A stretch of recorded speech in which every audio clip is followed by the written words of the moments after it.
جب ہم فتح اور شکست کا نام سنیں تو فوراً ذہن جنگ کی طرف جاتا ہے،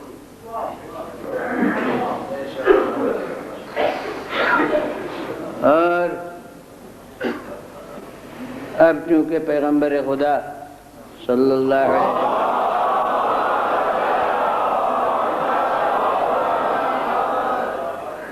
خطاب کر کے یہ ارشاد ہو رہا ہے، تو ہم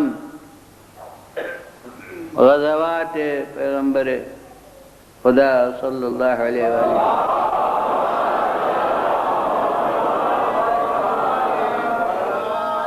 دیکھنے لگیں گے کہ کون سا ایسا اہم غزوہ اور بڑی جنگ ایسی ہے کہ جس کی فتح کو خالق نے یوں ارشاد فرمایا ہے کہ ہم نے آپ کو کھلی ہوئی فتح عنایت کی۔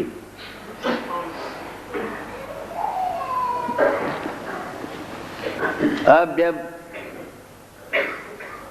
جنگوں کو دیکھیں گے اور اس کے صورتحال پر غور کریں گے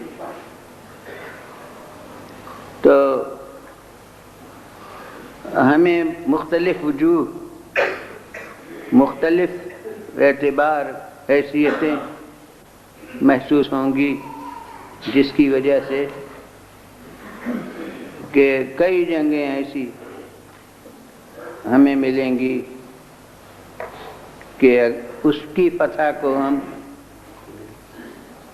مبین، بہت نمایاں فتح سمجھیں، یعنی اسباب وہ جن کی وجہ سے کہ کوئی فتح نمایاں طور سے قابل ذکر ہو، ہمارے سمجھ میں جو آ سکتے ہیں، ان کے پیمانے پر، ان کے لحاظ سے یہ سمجھیں گے کہ یہی فتح وہ ہو سکتی ہے جس کو خالق کریم ارشاد کرے کہ کھلی ہوئی فتح۔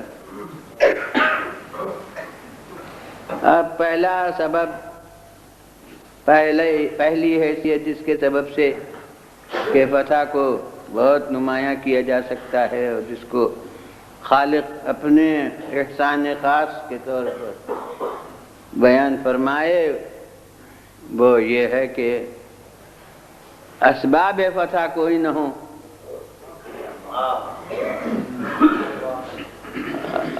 اور اسباب فتح وابستہ ہوتے ہیں سامان جنگ سے۔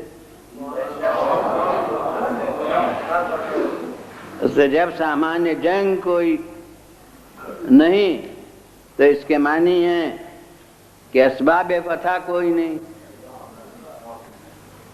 اب اسباب فتح کے نہ ہوتے ہوئے پھر بھی نتیجے میں فتح ہو جائے تو سمجھ میں یہ آتا ہے کہ بالکل یہ محل ہو سکتا ہے کہ خالق ارشاد فرمائے کہ ہم نے آپ کو یہ نمایاں فتح عنایت کی، یعنی ظاہری اسباب سے تو کوئی امید فتح کی نہیں کی جا سکتی تھی، یہ صرف ہمارا فضل و کرم تھا اور ہماری تائید تھی کہ ہم نے فتح عطا کر دی۔ تو اس معیار پر سب سے پہلی جنگ یعنی جنگ بدر قرار پاتی۔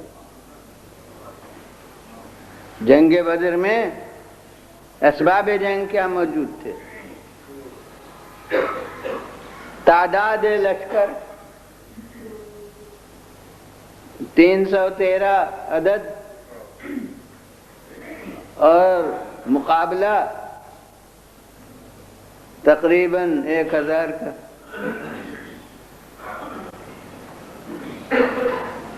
اور یہ 313 ان میں اسلحہ جنگ کتنے؟ صرف 13 عدد تلواریں۔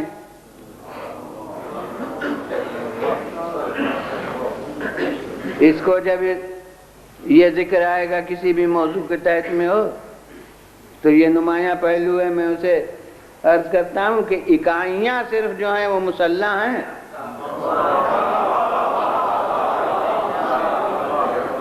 اور سینکڑے جتنے ہیں وہ سب غیر مسلح.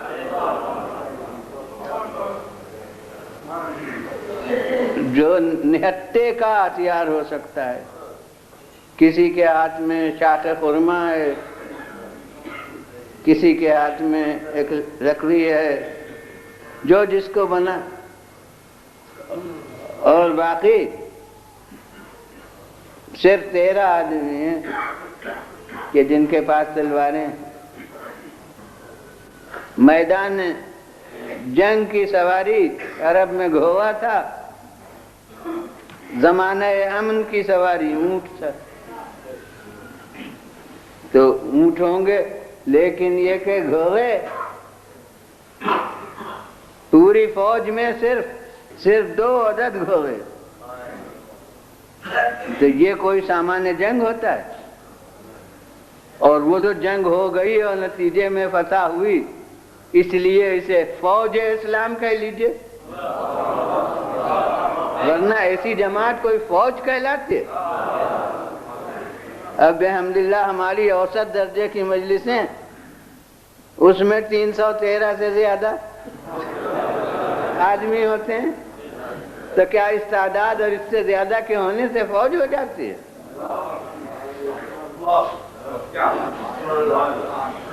اسلامی جماعت کہہ لیجئے، وہ کسی انجمن کا یہ نام نہیں ہے جو لغت کا مفہوم ہے اس لحاظ سے عرض کرنا کہ یہ ایک جماعت ہے مسلمانوں کی. اس کو آپ فوج کیوں کر کہہ سکتے ہیں؟ تو اب جس کے پاس یہ سامان ہو ادھر 1000 مکمل طور سے مسلح. اب امید فتح کوئی ہو سکتی ہے؟ اب اس کے باوجود بھی فتح ہو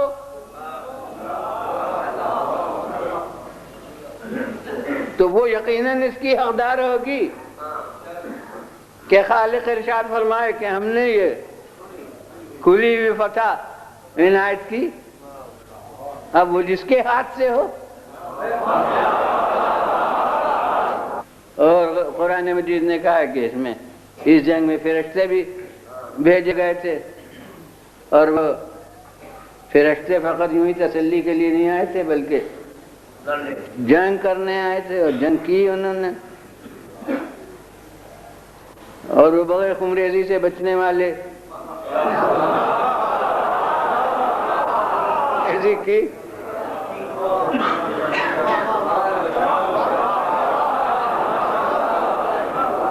ماشاءاللہ رفتہ رفتہ لوگوں کا ذہن منتقل ہوا.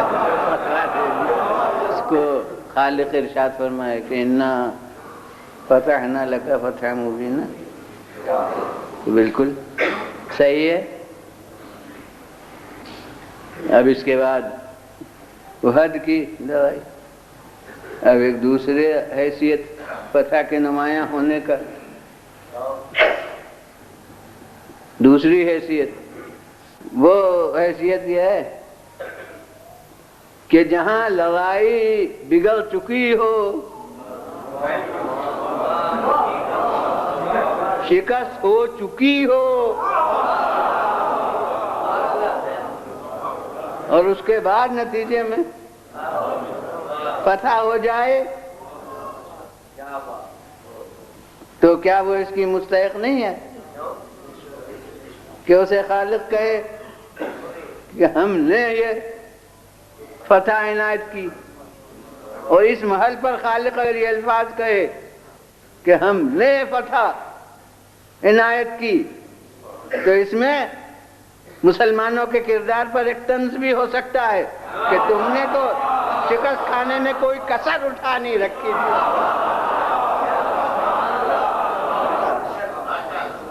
عطا کیے اور آگے بڑھیے، جو ترتیب تاریخی ہے اس لحاظ سے عرض کر رہا ہوں، غزوات بڑے بڑے اہم جو ہیں، تو وہ اس کے بعد ہے جنگ خندق۔ تو جنگ خندق میں تو بس وہ ایک جنگ ہے 10 بدست والی، یعنی یہ حقیقت ہے تاریخی کہ اتنی بڑی لڑائی، لیکن اس میں اور کوئی جنگ ہوئی ہی نہیں ہے، صرف وہ دو پہلوانوں کی، بکل ایمان و کل کفر، دو فردوں کی جنگ ہے جس کو جنگ کہتے ہیں آپ۔ تو اب یہ جب خالق نے اسے اب اس حیثیت سے دیکھیے کہ وہ سورما جسے خالق نے کل کفر کہہ دیا، اب جب اسے شکست ہوئی تو اس کے معنی یہ ہے کہ مکمل شکست ہو گئی، اور یہ واقعہ ہے کہ وہ دنیا کفر سے یہ سب لڑائیاں ہو رہی تھیں، اس دنیا کفر سے اس جنگ خندق کے بعد پھر کوئی مقابلہ نہیں ہوا، یعنی وہ مکے کے مشرکین سے۔ اس کے معنی ہے کہ وہ مکمل شکست کھا گئے اس میدان میں، کیونکہ یہ آخری کوشش تھی ان کی کہ ہم تنہا تو سربر نہیں ہو سکتے، جتنے ہمارے ہم خیال ہیں مخالفت اسلام میں سب کو اپنے ساتھ لے کے مقابلہ کریں، یہ آخری کوشش تھی، اور اسی لیے اس کا نام ہے جنگ احزاب۔ احزاب حزب کی جمع ہے، حزب کے معنی پارٹی کے ہیں، تو اس لیے آج کل کی زبان میں جنگ احزاب کا ترجمہ ہوا آل پارٹیز جنگ۔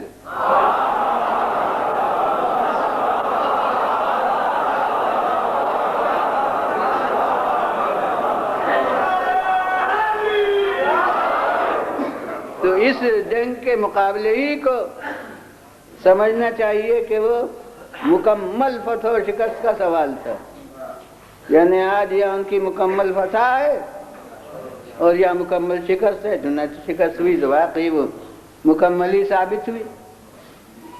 تو اس محل پر خالق کریم فرمائے کہ انا فتحنا لک فتح مبینہ، ہم نے آپ کو کھلی ہوئی فتح عنایت کی، مختتم فتح ہے یہ، تو اسے فتح مبین کہے۔ اچھا اور آگے بڑھ چلیے، اب اس کے بعد خیبر ہے، تو جنگ خیبر میں تو پیغمبر نے اس نتیجہ جنگ کو فتح کہا ہے، ارشاد پیغمبر میں لفظ فتح موجود ہے، وہی حدیث رایت، وہ مسلسل شکستوں کے بعد ایک دن 2 دن 3 دن مسلسل جو شکستیں ہوتی رہیں، اب ان مسلسل شکستوں کے بعد جو کامیابی ہو یہی کافی ہے فتح مبین کہے جانے کے لیے، اور اسی لیے پیغمبر نے حدیث میں یہی لفظ ارشاد فرمائی کہ جب یہ مسلسل شکستیں ہوئیں تو آپ نے فرمایا کہ لَأُعْطِيَنَّ الرَّایَةَ غَدًا۔ صحیح ستہ کی حدیث، اور صحیح ستہ میں صحیح بخاری اس کی حدیث ہے، اس لیے اتنی ہی لفظیں پڑھوں گا جتنی صحیح بخاری میں ہیں، چاہے آپ کو حفظ ہوں اس سے زیادہ لفظیں۔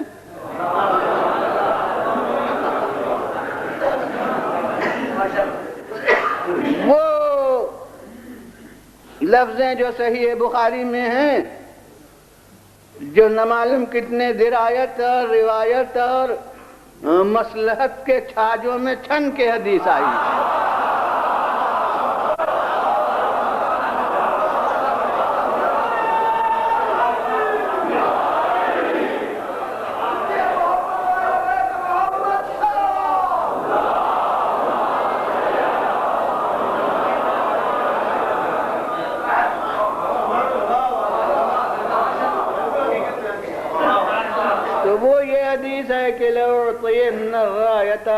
غدن رجلن، یہاں تک تو آپ ہی کے حفظ والے الفاظ ہیں.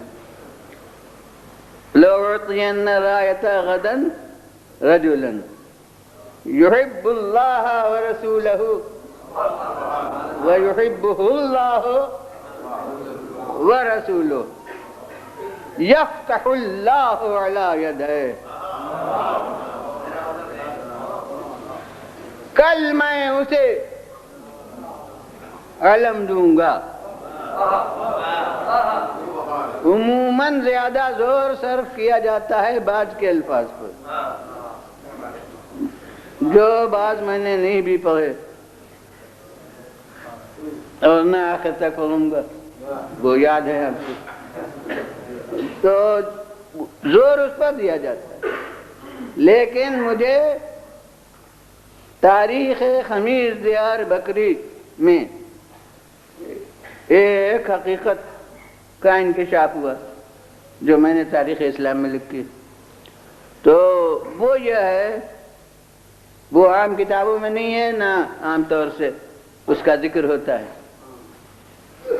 وہ یہ کہ اس جنگ خیبر میں جو ہمیشہ جنگ کرنے والی ہستی تھی، اسے بھی خالق نے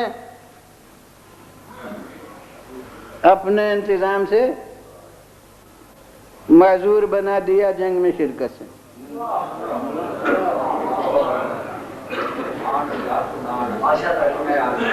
وہی آشو بے چشم. اور جو ہستی جنگ کی ذمہ دار تھی، یعنی پیغمبر خدا صلی اللہ علیہ وسلم،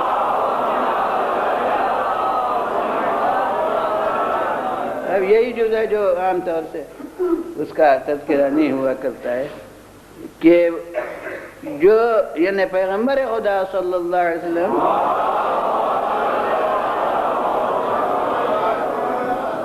حدود خیبر میں پہنچتے ہی حضرت کو درد شقیقہ کی تکلیف اتنی پیدا ہوئی سخت کہ کئی دن تک حضرت خیمے سے باہر تشریف نہیں لائے. یہ انتظام قدرت ہے.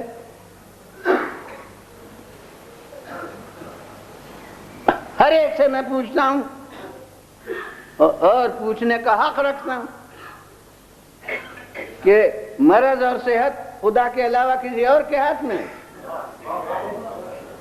مرض اور صحت کا عطا کرنے والا تو خداوند عالم ہے. جب تک کہ اپنے ہاتھوں کو یہ اسباب نہ ہو، ہوتے ہیں بعض لوگوں کی بیماری کے اسباب، ورنہ مرض اور صحت صرف اللہ کے ہاتھ میں. قرآن مجید میں کہ اذا مرضت فهو یشفین، جب وہ بیمار ہوتا ہوں. سورہ نجم میں ہے کہ وہ مجھے بیمار ڈالتا ہے اور وہ مجھے صحت دیتا ہے. تو مرض اور صحت اس کے ہاتھ میں، اور رسول کے علم غیب میں بحث ہوا کرے. مجھے معلوم ہے کہ بڑی بڑی بحثیں ہیں، مناظرے تک ہوتے ہیں عالم اسلام میں اس بحث پر. تو رسول کے علم غیب میں سب بحث ہے، اللہ سبحانہ کے علم غیب میں تو بحث نہیں ہے. تو میں کہتا ہوں کہ مرض اور صحت اس کے ہاتھ میں، اور وہ جب بیمار ڈالا ہے تب نہیں جانتا تھا کہ ہمیں پھر اسے صحت دینا پڑے گی.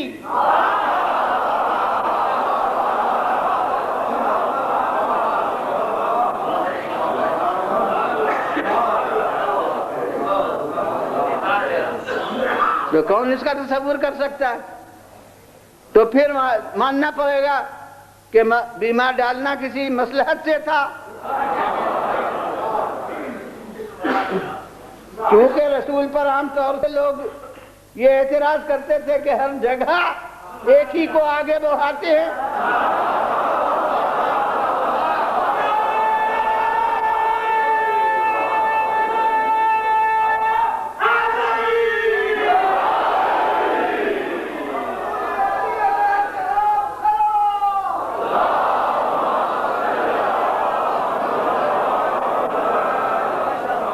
تو صحیح و سالم ہوتے ہوئے یہ میدان جنگ میں نہ جائیں، یہ ان کی بلندی کردار کے خلاف ہے، ان کی فرض شناسی کے خلاف ہے، لہذا ضرورت ہے کہ وہ بیمار ڈالے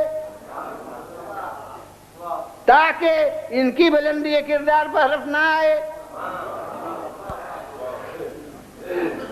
تو اس لیے وہ ضرورت سمجھتا ہے کہ انہیں بیمار ڈالے، میدان خالی چھوڑ دے تاکہ تالے آزماؤں کو قسمت آزمائی کا موقع ملے۔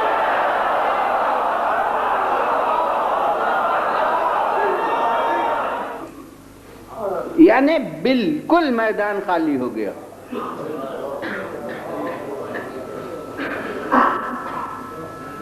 اب معنی سمجھ میں آتے ہیں۔ 3 دن کے بعد تخفیف ہوئی، جب نتائج سامنے آ گئے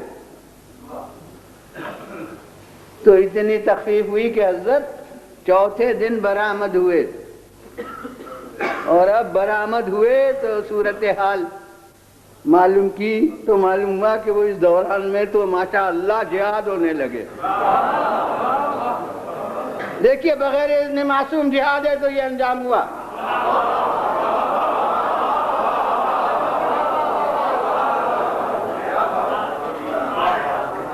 ماشاء اللہ جہاد ہوئے اور یہ نتائج ہوئے۔ اب رسول کو کتنا صدمہ ہوا، یعنی شکست تو آپ کے پائے نام ہو گئی۔ دنیا تاریخ میں تو جماعت کی شکست سربراہ کی شکست ہے، جیسے بعد میں فوجیں گئیں اور فتح کا صحرا بھیجنے والے پر، بھیجنے والے کے سر بندھا، تو یہ تو ہوتا ہی ہے۔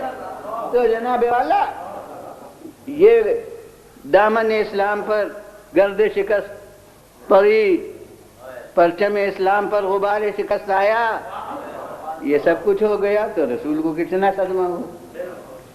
تب آپ نے یہ فرمایا، اور اسی لیے میں اب پھر حدیث پڑھتا ہوں، آخر کے اجزاء پر میں زور نہیں دیتا، میں کہتا ہوں رسول فرماتے ہیں لَأُعْطِيَنَّ الرَّايَةَ غَدًا، میں کل اس کو علم دوں گا، یعنی ابھی تک میں نے تو دیا ہی نہیں تھا۔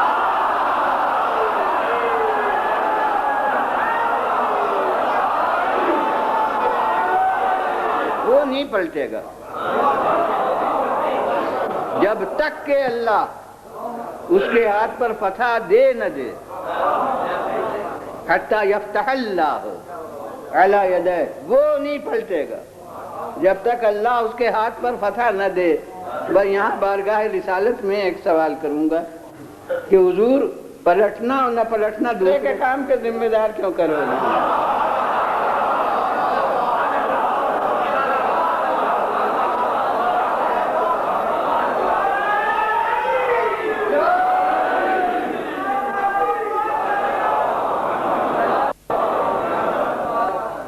تو ابھی تو میرا سوال ہی ہے جو حقیقت میں محل کے لحاظ سے غلط ہے، مگر اس سے بحمد اللہ آپ لوگ محسوس ہو گئے۔ تو میں یہ پوچھ رہا ہوں کہ دوسرے کے فعل کا آدمی ذمہ دار نہیں ہوتا، یا آپ کیسے فرما رہے ہیں کہ وہ نہیں پلٹے گا؟ اب رسول کا جواب، میرا دل اس جواب کی روایت کر رہا ہے کہ جیسے میں نے اور پیغمبر نے جواب دیا کہ خاموش رہے، بے شک دوسرے کے فعل کا ذمہ دار نہیں ہو سکتا، مگر کیا اپنے نفس کے فعل کا بھی۔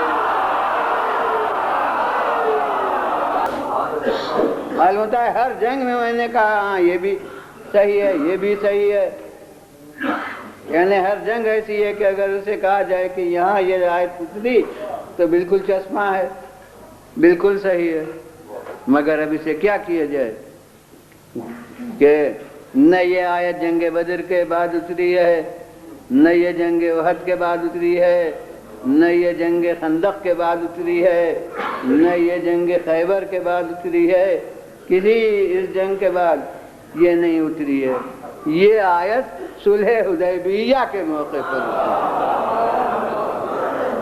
جسے دنیا شکست سمجھ رہی تھی۔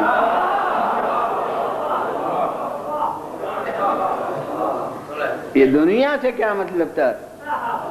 یعنی صاحب الرائے آپس کے لوگ، وہ اسے انتہائی شکست سمجھ رہے تھے. تو اس وقت یہ آیت اتری، اِنَّا فَتَحْنَا لَكَ فَتْحًا مُبِينًا، ہم نے آپ کو کھلی ہوئی فتح عنایت کی. اور اس لیے اب یہ حقیقت ہے جو مسند علماء اسلام نے لکھی ہے کہ پیغمبر خدا صلی اللہ علیہ وسلم نے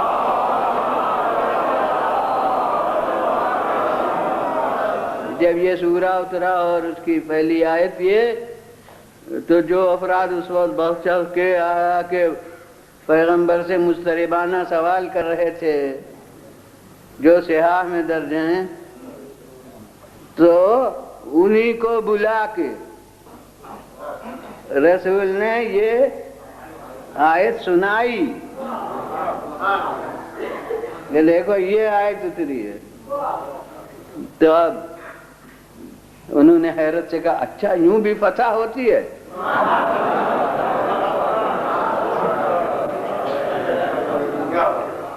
حیرت سے یہ الفاظ ان کے آتے ہیں کہ ہاکذا یکون فتح، یوں فتح ہوتی ہے. پیغمبر نے فرمایا میں کیا کروں، وہ کہہ رہا ہے.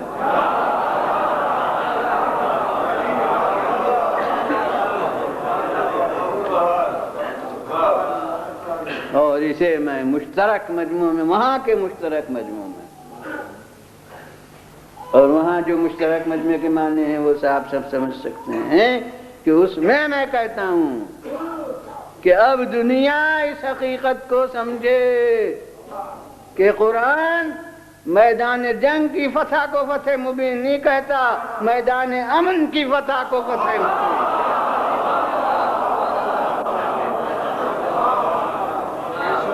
صلوات بھیجیے بل اللہ.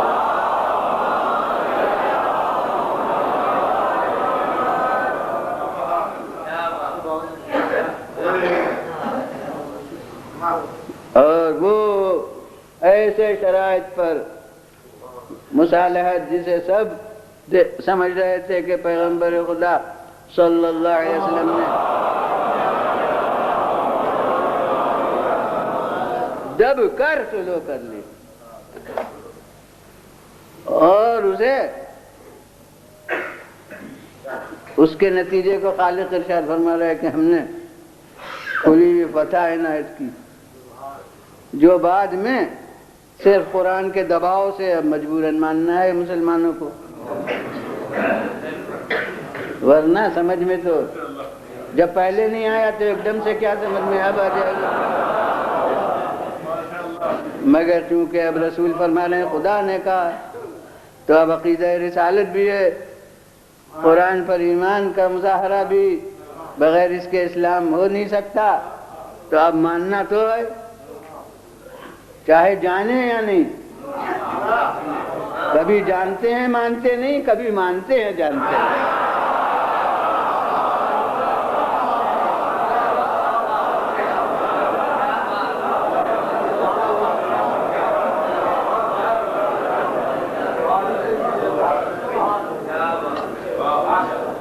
تو جب لوگوں کی سمجھ میں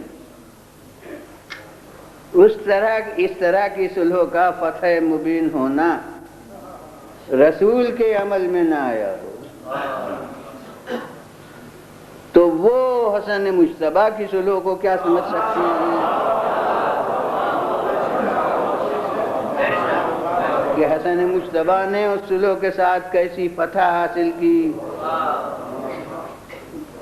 اب یہ ایک مستقل موضوع ہے، اور ایک سال کہیں کسی مجلس میں بیان ہوا تھا، لیکن یہ کہ اس وقت تو موقع نہیں، پھر کسی دن. مگر اب صرف ایک شرط کے متعلق اس وقت تبصرہ کر دوں گا، ورنہ پھر آگے نہیں بڑھ سکوں. کہ انہوں نے جو صلح کی ہے، میں کہتا ہوں کہ الفاظ صلح سے کو صرف کوئی دیکھے تو سمجھے گا کیسی شاندار صلح ہے. کہ پہلی شرط یہ ہے کہ امیر شام کو کتاب اور سنت کے مطابق عمل کرنا ہوگا۔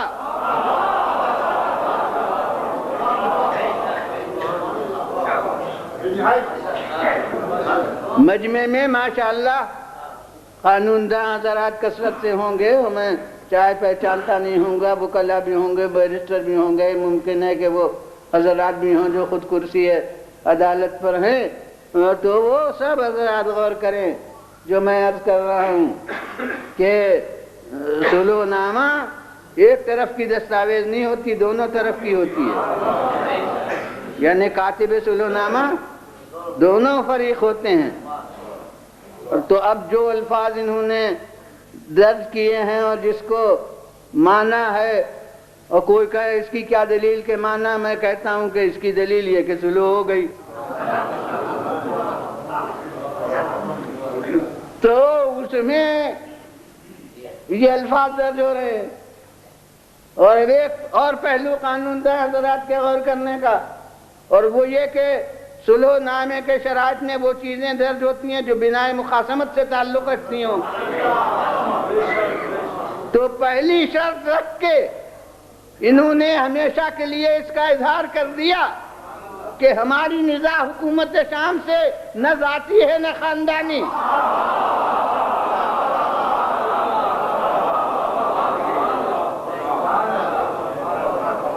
اب اگر کبھی جنگ بھی ہو جائے تو اسے خاندانی نہ کہنا۔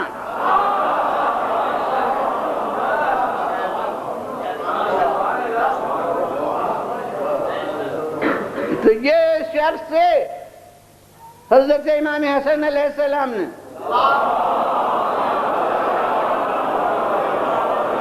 اس کو نمایاں کر دیا اور منوا لیا، اور اس کے ساتھ ساتھ ایک دوسری بات بھی وہ لازماً اس سے نکلتی ہے کہ اس کا مطلب یہ کہ اب تک جو ہو رہا ہے کتاب و سنت کے خلاف ہے، ورنہ حکومت شام کو انکار کر دینا چاہیے تھا کہ کیا اب تک ہم کتاب و سنت پر عمل نہیں کر رہے ہیں۔ ان کا شرط کو برقرار رکھنا اس کے معنی مان لینا کہ اب تک جو کچھ ہو رہا ہے کتاب و سنت کے خلاف ہے، اب کتنی کتابیں لکھی جائیں اس کے ثبوت میں کہ وہ تو سب کتاب و سنت کے مطابق تھا، لیکن اب خود صاحب معاملہ مان رہا ہے، تو دنیا کو کیا حق ہے اب اس کے خلاف تصور کرنے کا۔ صلوات بھیجیے بلندہ۔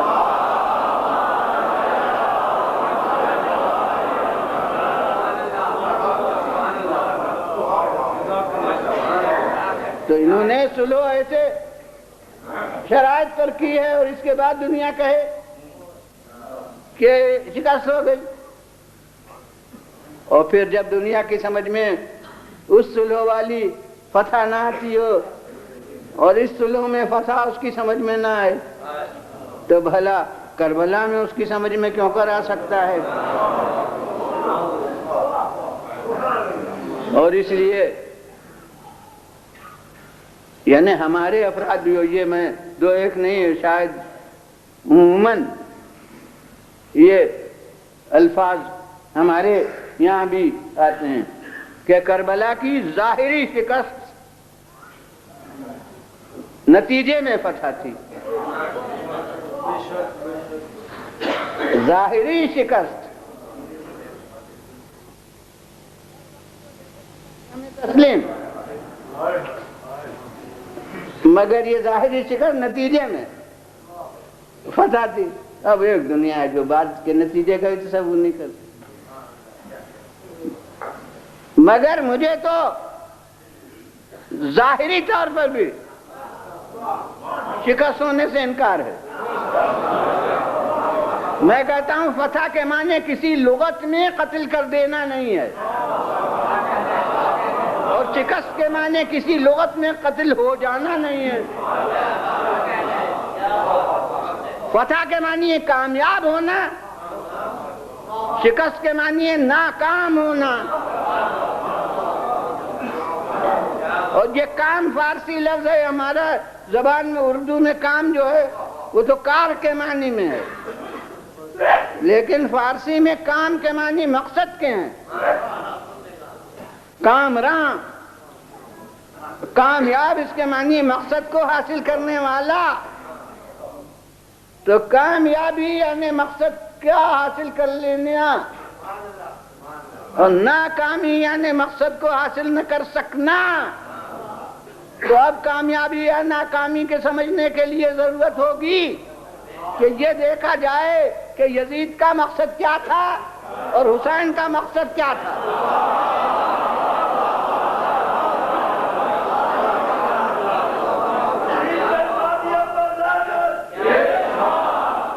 اور اب اسے مقصد کیا حاصل کر لینا، اور ناکامی یعنی مقصد کو حاصل نہ کر سکنا.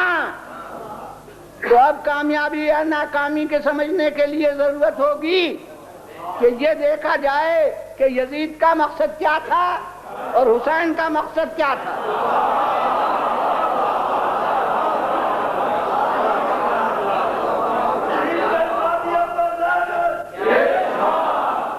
اور اب اسے بھی سمیٹ کے باتیں کہوں گا، ورنہ پھیلا کے کہوں تو یہ جز ہی اتنا ہے کہ کئی مجلسوں کے برابر ہے. میں عرض کرتا ہوں کہ حسین اور یزید میں اگر یہ جنگ ہوتی کہ یزید ان کو مار ڈالنا چاہتا تھا اور یہ محفوظ رہنا چاہتے تھے تو بے شک وہ کامیاب ہوا کہ اس نے مار ڈالا اور یہ ناکام ہوئے کہ قتل ہو گئے. لیکن یہ جنگ کب تھی کہ وہ جان لینا چاہتا تھا اور یہ جان بچانا چاہتے تھے. اصل جنگ تو یہ تھی کہ وہ بیعت لینا چاہتا تھا اور یہ بیعت نہیں کرنا چاہتے تھے. اب اگر یزید بیعت لے لے تو کامیاب.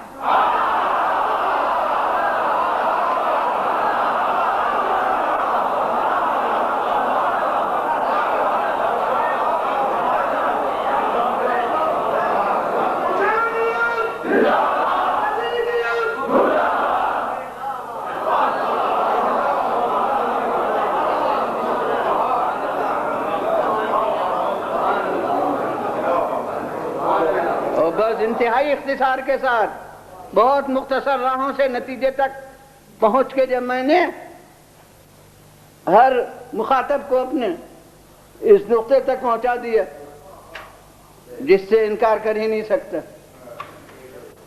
یعنی وہ یہ نہیں کہہ سکتا کہ یزید بیعت لینا نہیں چاہتا تھا اور یہ بیعت سے بچنا نہیں چاہتے تھے. وہ یہ نہیں کہہ سکتا کہ وہ بیعت لے سکا. ان میں سے کون بات ہے جو کوئی انتہائی دھاندلی کرنے والا بھی کہہ سکے؟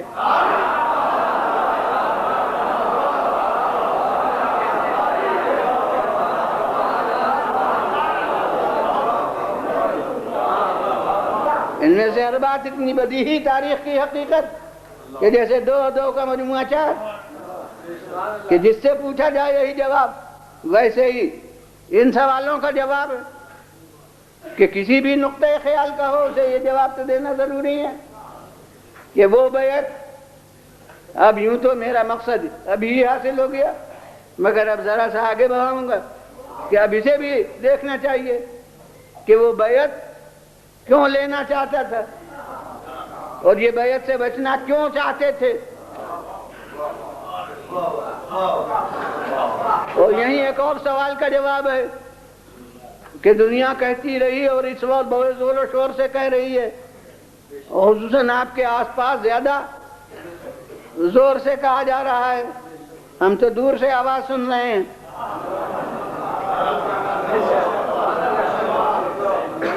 دیکھیے بڑے ضدی تھے کہ یہ سب کچھ ہو گیا اور ان کا انکار قائم رہا. یہ کیوں آخر یہ اتنا غصہ ہے؟ احساس ہے کہ بیعت نہ کرنے سے ہمیں شکست ہوئی.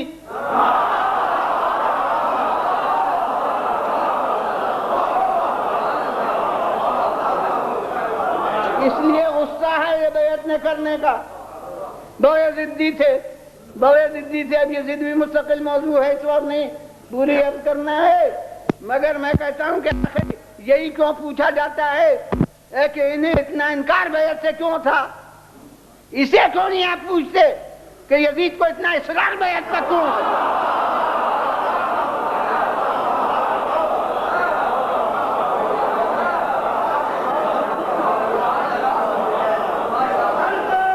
ہر ظلم سے ٹکراتے رہیں گے، ہر لب پہ حسین ابن علی لا کے رہیں گے۔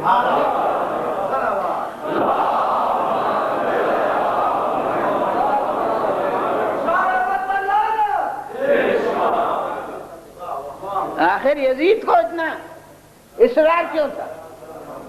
جب تمام ملک عرب مان رہا تھا، تمام عالم اسلام مان رہا تھا، اور اب یہ وہاں کی بات یاد آ گئی آپ ہی کہ یہاں موچی دروازے میں جو علی ڈے ہوا تھا، یہ جز وہاں بھی آ گیا تھا کہ میں نے وہ تمام ہر طبقے کے علماء اسلام موجود تھے، وہ تو جو ہزار دیکھے میں ہیں اس کو کہ ماشاءاللہ جتنا طول اس مجلس کے 1/2 حصے کا ہے، اتنا تو بڑا وہاں اسٹیج تھا کہ اس پر ہر فرقے کے علماء اسلام موجود تھے اور مشائخ موجود تھے اور ہر طبقے کے نمائندے تھے۔ تو وہاں میں نے یہ جز کہا تھا، وہ ایک اور پس منظر میں کہا تھا کہ اس وقت کے مسلمانوں کو تعجب ہوگا کہ یزید ایسے شخص کو اس وقت تمام عالم اسلام مان رہا تھا، تو انہیں شک ہوگا اس کے صحت میں۔ تو میں کہتا ہوں اس کا بدیہی ثبوت یہ ہے کہ اگر سب نہ مان رہے ہوتے تو تاریخ نے شمار کر کے کیوں بتایا ہوتا کہ کئی نے نہیں مانا؟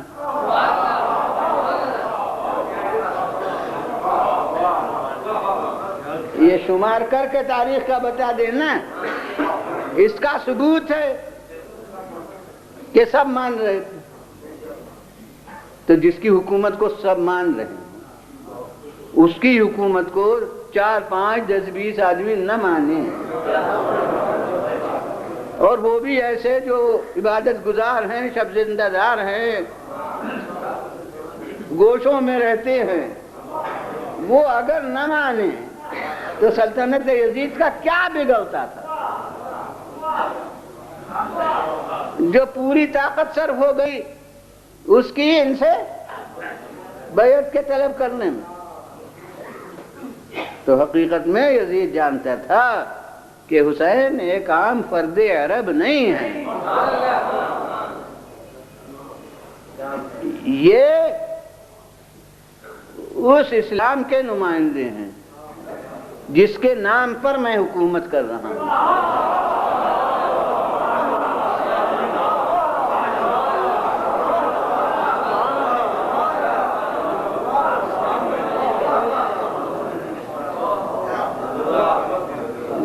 لہذا اور میرے افعال کھلم کھلا نظام اسلامی کے خلاف ہیں، تو ابھی ہوا چلی ہوئی ہے، مگر کیا مانے اقتدار کا شکنجہ ڈھیلا ہو اور حسین کا الگ رہنا، یہ پھر بہت سے مسلمانوں کے لیے مرکز توجہ بن جائے۔ تو جب تک حسین نے بیعت نہیں کی ہے اس وقت تک سلطنت کی راہ میں شریعت کا محاذ قائم ہے، اور جس دن حسین بیعت کر لے تو ہمیشہ کے لیے سلطنت کی راہ سے شریعت ہٹ جائے گی۔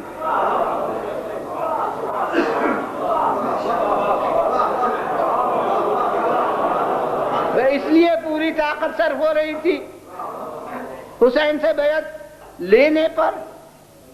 اب یہ تو بہت سمجھدار مجمع ہے، بہت کم سمجھدار مجمع ہو یا نہ سمجھ ہو تو میں اس سے بھی یہ سوال کرنے کا حق رکھتا ہوں، اتنا تو وہ بھی سمجھ ہی لے گا کہ میں کہتا ہوں کہ یزید حسین کو سمجھتا کہ یہ کون ہے، اور حسین اپنے کو نہ جانتے کہ میں کون ہوں۔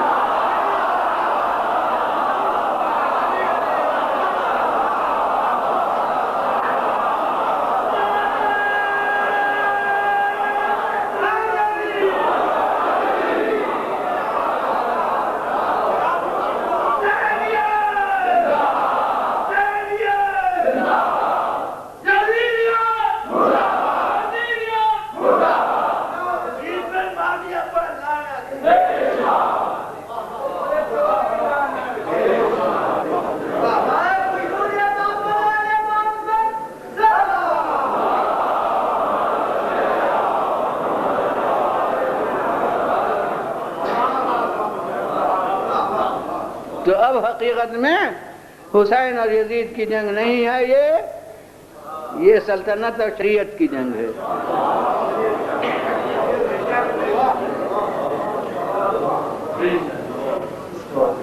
اب اگر اس کے بعد شریعت نے سر جھکا دیا ہو ہمیشہ کے لیے سلطنت کے سامنے، تو یزید کو فتح ہوئی،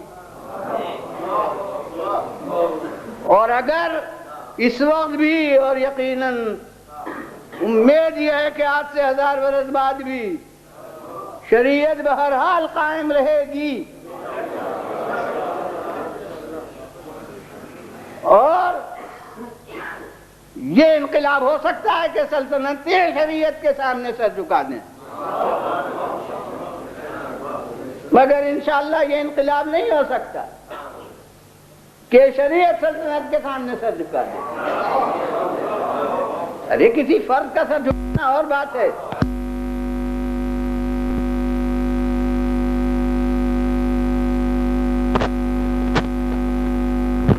ہر فرد کو نمائندے شریعت مکمل نہیں ہے،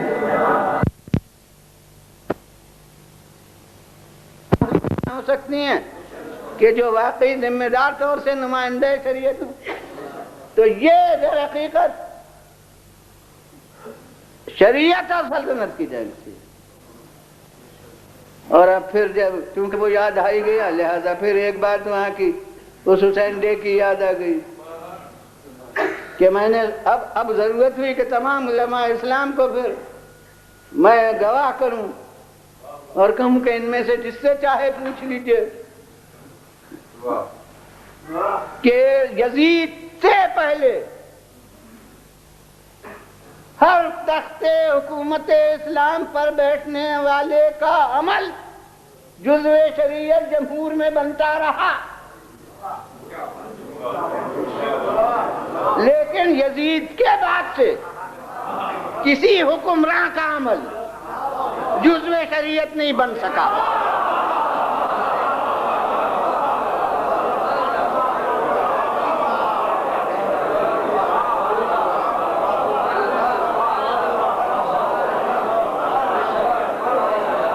اس کے معنی یہ ہے کہ حسین نے صرف اس یزید کے مقابلے میں فتح نہیں حاصل کی جو ایک خاص باپ کا بیٹا اور ایک خاص دادا کا پوتا تھا اور ایک خاص ملک کے تخت سلطنت پر بیٹھا تھا، بلکہ حسین نے جو فتح حاصل کی ہے وہ قیامت تک کے ہر یزید کے مقابلے میں۔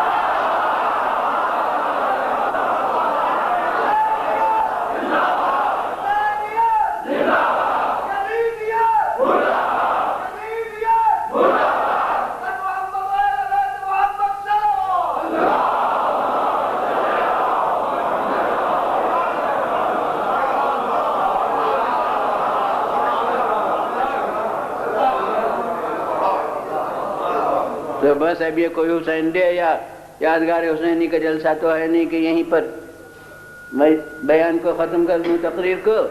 اب یہ تو ہے مجلس، تو اب میں کہتا ہوں جو ایک دن کہا تھا وہ ایک دن مجمل طور سے کہا تھا کہ دیکھ کے نتیجہ نکالے آدمی، آج کچھ مقصد پر روشنی ڈال کے میں کہہ رہا ہوں کہ اتنا ہی بڑا مقصد تو تھا جو ایسی قربانیاں پیش کی،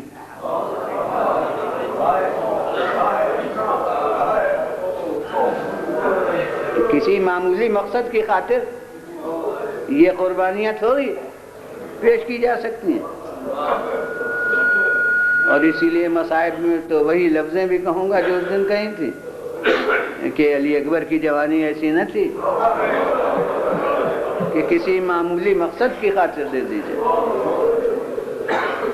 عباس کا شباب ایسا نہ تھا کہ کسی معمولی مقصد کی خاطر دے دیا جائے، عاصم ایسے یتیم بھتیجے کی کم سن صورت، اور زندگی وہ ایسی نہ تھی کہ کسی معمولی مقصد کی خاطر دے دی جائے۔ اور ارباب عذاب سب سے آخر میں جو کہنا ہے وہ کہہ دوں کہ زینب کی چادر ایسی نہ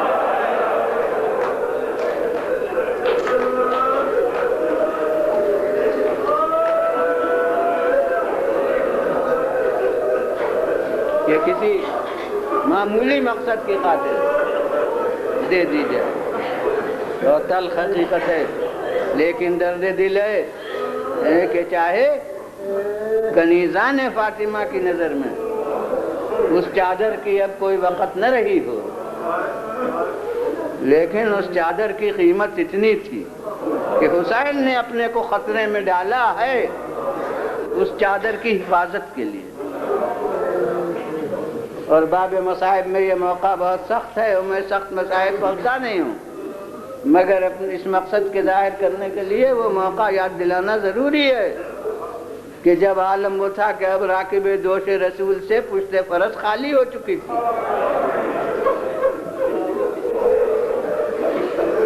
مولا اب زمین گرم پر تھے اور زخموں سے ایسے نڈھال تھے کہ فوج والوں میں اختلاف تھا کہ روح جسم میں ہے یا روح مفارقت کر چکی۔ تو امام کے ذہن کو سمجھے ہوئے دشمن تک جو تھے انہوں نے یہ کہا کہ ہم بتا دیں ایک ترکیب کہ گھوڑوں کا رخ خیموں کی طرف کر دیا جائے، اگر زندہ ہیں تو برداشت نہیں کر سکیں گے۔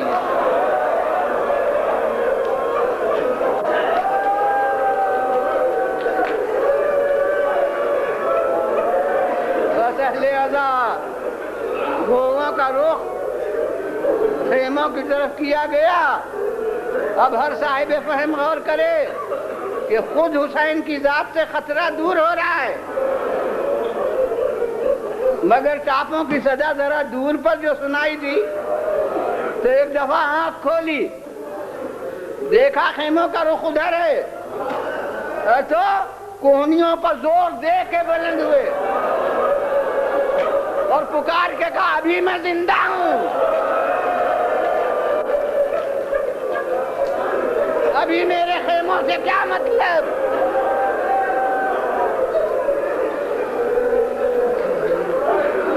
بس اب اسی محل کے اوپر کہ آپ کے یہاں بہت محبوب شبیہ ہے، بڑی عقیدت مندی سے ہے، ذوالجناح کی شبیہ، جیسے گھوڑے کی شبیہ کہتے ہیں تو ذوالجناح کی شبیہ۔ ارے کہاں کا شرک اور کہاں کی بدعت، یہ تو کچھ یادیں ہیں، اور بخدا ہم نے فقط انسانوں کی یاد نہیں قائم کی ہے، بلکہ حیوان بھی اگر ہمارے مولا کے کام آیا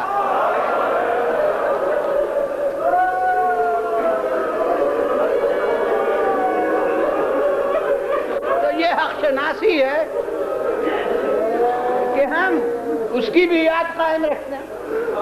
یاد کا ذریعہ ہے، یوں جاہل عوام حد سے بہت جائیں وہ غلط ہے، لیکن یہ کہ اصل میں تو ایک یاد ہے، جس یاد کو ہم اس شکل میں مجلس کے اندر تازہ کرتے ہیں، اس کے حق کو ادا کرنا۔ تو اس نے جو کارنامہ کربلا میں کیا، اور یہ فرس کی فراست مشہور ہے، خصوصاً وہ فرس جو کربلا کے ایسے جہاد کے لیے منتخب کیا گیا، تو جب تک مولا پشت پر رہے برابر شریک جہاد مولا رہا۔ اب جب اس نے دیکھا کہ اب میں اپنے راکب کی کوئی خدمت نہیں کر سکتا، تو آخری خدمت جو انجام دی وہ یہ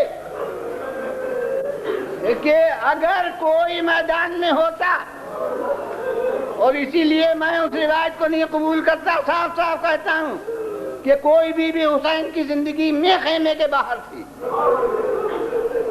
اگر کوئی بی بی ہوتی تو ذوالجناح کو خیمے کے دروازے پر جانے کی ضرورت نہ تھی۔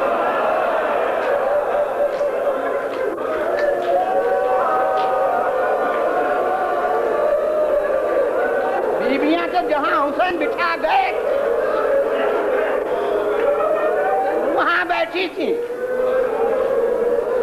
بس آخری کام یہ جو کیا کہ ادھر دیکھا ادھر دیکھا، کوئی تو نظر نہ آیا، تو پیشانی خون حسین سے رنگین کی،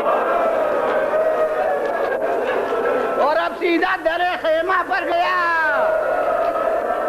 اور بس دو جملے اسی بختم ایک آواز بلند کی، آپ سنا کرتے مگر نتیجہ نہیں نکالتے، خیمے کے دروازے پر بھی کوئی ہوا نہیں آیا، سکینہ خیمے کے دروازے پر آئی، دیکھا آگے کٹی ہوئی ہے، دین ڈلا ہوا ہے، یا وجہ تیر پہ بس ہے، سمجھ گئی خیمے کے اندر، ارے میرے بابا شہید ہو گئے، ارے میرے بابا